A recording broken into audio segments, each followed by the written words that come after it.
right now, let's get started with the T-33.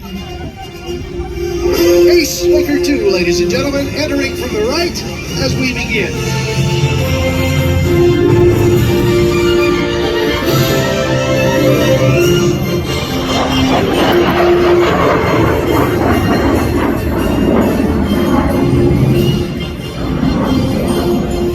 It was 1943. The U.S. Army's Air Tactical Service Command met with Lockheed Aircraft Corporation to express its dire need for a jet fighter to counter a rapidly growing German jet threat.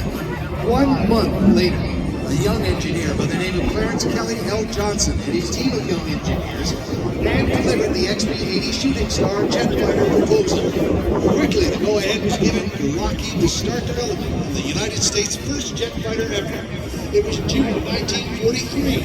This project marked the birth of what would become the Skunk Works with Kelly Johnson at its helm.